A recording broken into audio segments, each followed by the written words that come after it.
नमस्कार मेरे प्यारे दोस्तों, कैसे हो आप सब। उम्मीद करता हूँ कि अच्छे होंगे। दोस्तों आप सभी लोगों का स्वागत करता हूँ आपके हमारे यूट्यूब चैनल ऑनलाइन करंट पर। तो दोस्तों आज का हमारा टॉपिक रहने वाला है मात्रक मापन एवं मापक यंत्र। और दोस्तों इस वीडियो के अंदर भी ओल्ड क्वेश्चंस पेपर रहने वाले हैं रेलवे के, ठीक है ना।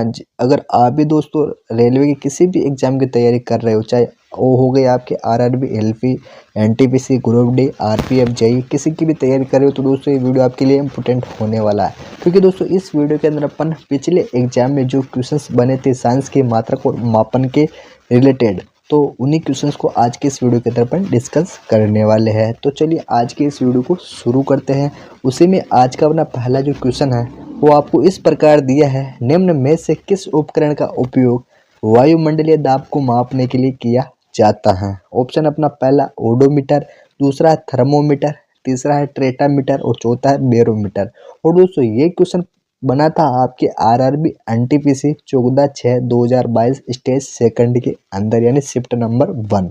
ठीक है, चलिए दोस्तों इसका आंसर अगर आपको आता है तो दोस्तों मेरे साथ साथ आप आंसर करते जाएंगे कमेंट में, तो मेरे को भी बहुत ही ज़्यादा अच्छा लगेगा कि यार आप लोग भी मेरे साथ साथ मेरी मेहनत का फ़ायदा उठा रहे हैं, यानी आप भी तैयारी कर रहे हैं। तो आपको कमेंट ज़रूर करना है, ठीक है ना। चलिए इसका राइट आंसर हो जाएगा मेरे दोस्त, क्या हो जाएगा, डी यानी बैरोमीटर। ठीक है ना, बैरोमीटर इसका राइट आंसर हो जाएगा। चलिए दोस्तों अब मैं बात कर लेता हूँ ओडोमीटर की। दोस्तों ये ओडोमीटर किस काम में आता है, तो दोस्तों ये वाहन द्वारा चलाई गई दूरी को मापने के लिए काम में आता है, ठीक है ना। और ये आता है थर्मोमीटर। ये थर्मोमीटर किस काम में आता है, ये शरीर का ताप मापने के लिए काम में आता है। और फिर आता है अपना हाइग्रोमीटर। ये हाइग्रोमीटर क्या होता है मेरे दोस्तों, वायुमंडलीय की आर्द्रता को मापने के लिए किया जाता है। और बैरोमीटर वायुमंडलीय दाब को मापने के लिए किया जाता है, ये आपको ध्यान में रखना है, ठीक है। चलिए बढ़ते हैं नेक्स्ट क्वेश्चन की तरफ। चलिए अपना अगला क्वेश्चन रहने वाला है, दूध के घनत्व को निर्धारित करने के लिए कौन सा उपकरण उपयोगित है। ऑप्शन अपना पहला हाइड्रोमीटर, दूसरा है लेक्टोमीटर, तीसरा है बैरोमीटर, चौथा है थर्मोमीटर। दोस्तों ये क्वेश्चन बना था आपके आरआरबी ग्रुप डी 10/10/2018 यानी शिफ्ट नंबर 3 के अंदर एक क्वेश्चन पूछा था। तो इसका राइट आंसर क्या होगा, आपको आता है तो कमेंट करके जरूर बताइए। राइट आंसर हो जाएगा मेरे दोस्त इसका दूसरा यानी lactometer. Lactometer is the correct answer for this question, ठीक है ना। अब दोस्तों बात कर लेता हूँ ये जो हाइग्रोमीटर है, ये हाइग्रोमीटर दोस्तों द्रवों का अपेक्षित घनत्व को मापने के लिए काम में आता है। फिर आता है बैरोमीटर, वायुमंडलीय दाब को मापने के लिए। और थर्मोमीटर ताप को मापने के लिए, यानी तापमान को मापने के लिए काम में आता है। चलिए बढ़ते हैं नेक्स्ट क्वेश्चन की तरफ, जो कि अपना अगला क्वेश्चन रहने वाला है, हाइग्रोमीटर से क्या मापा जाता है। ऑप्शन हमारा पहला ऊष्मा, दूसरा है आर्द्रता, तीसरा है बल और चौथा है विकिरण। दोस्तों इनमें से एक क्वेश्चन आपको एग्जाम में जरूर देखने को मिलता है, तो वीडियो को शुरू से लेकर लास्ट तक देखना, ठीक है ना। चलिए दोस्तों ये क्वेश्चन आपके आरआरबी एनटीपीसी 27 जनवरी 2021 को बना था, ठीक है। चलिए इसका राइट आंसर क्या होगा आपको कमेंट करके बताना है। राइट आंसर हो जाएगा दूसरा यानी आर्द्रता, यानी हाइग्रोमीटर से आर्द्रता को मापा जाता है, ठीक है ना। और उसी के साथ में जो वायुमंडल की जो आर्द्रता है वो हाइग्रोमीटर से मापते हैं, और वस्तु का जो ताप है उसको थर्मामीटर से मापते हैं। उसी के साथ में द्रवों का जो घनत्व है उसको हाइड्रोमीटर से मापा जाता है, और उसमें विकिरण को किससे मापा जाता है, वोल्टमीटर से, ठीक है ना। इन बातों को भी आपको ध्यान में रखना चाहिए ताकि कोई किसी भी टाइप से क्वेश्चंस आपको वहाँ पे दे सकते हैं एग्जामिनर, ठीक है। अपना अगला क्वेश्चन रहने वाला है, ओडोमीटर एक ऐसा उपकरण है जिसका उपयोग गाड़ियों में मापने के लिए किया जाता है, जो कि दोस्तों मैंने पिछले क्वेश्चंस के अंदर बताया था। ऑप्शन अपना पहला दिशा, दूसरा दूरी, तीसरा गंध और चौथा है गति। तो मेरे प्यारे दोस्तों इसका राइट आंसर क्या होगा, दूसरा यानी दूरी।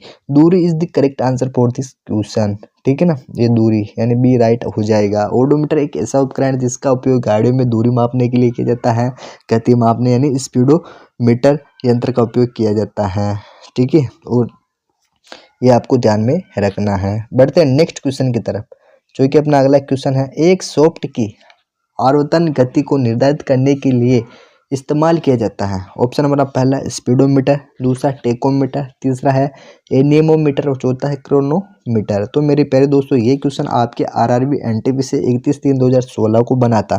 तो इसका राइट आंसर हो जाएगा दूसरा tachometer. Tachometer is the correct answer for this question, ठीक है ना।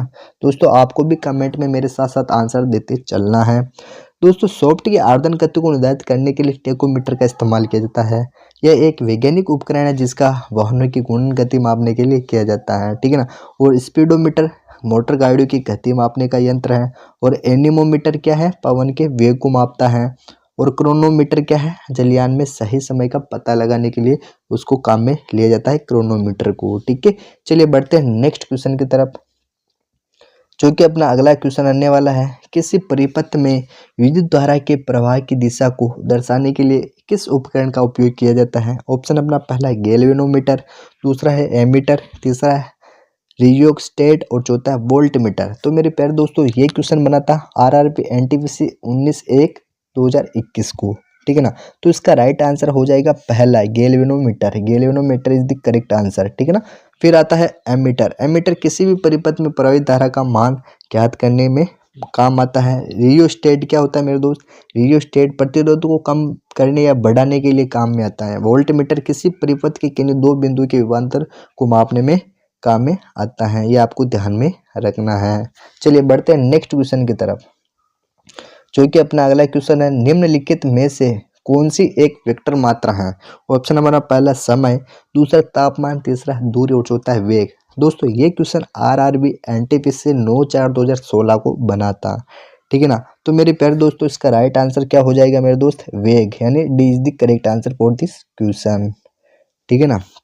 अब मैं बात कर लेता हूँ ये जो सदिश राशि है, सदिश राशि क्या होती है, ठीक है ना। सदिश राशि के रिलेटेड भी एक क्वेश्चन आपको एग्जाम में देखने को मिलता है। तो दोस्तों सदिश राशि अपन उसको कहते हैं जो कि वे राशियाँ जिनमें परिणाम के साथ साथ दिशा भी होती है, उसको क्या अपन बोलते हैं? सदिश राशि, ठीक है ना। जैसे मैं पूछूं कि विस्थापन, विस्थापन क्या है? एक सदिश राशि है।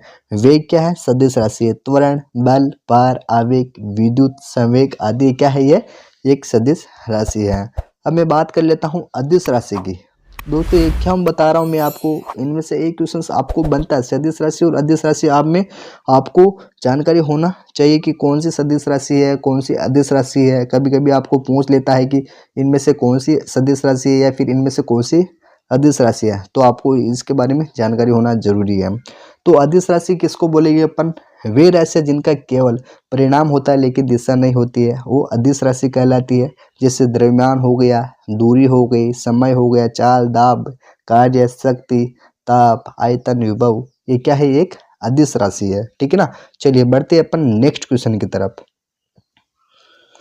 जो कि अपना अगला क्वेश्चन है। कौन सा यंत्र समुद्र के स्तर से ऊपर की वस्तुओं को देखने के लिए पनडुब्बी में प्रयोग किया जाता है? ऑप्शन अपना पहला पायरोमीटर, दूसरा है एपीडिया स्कोप, तीसरा है पेरिस्कोप और चौथा है ओडोमीटर। तो मेरे प्यारे दोस्तों इसका राइट आंसर क्या है? अगर आपको आता है तो कमेंट करके जरूर बताना।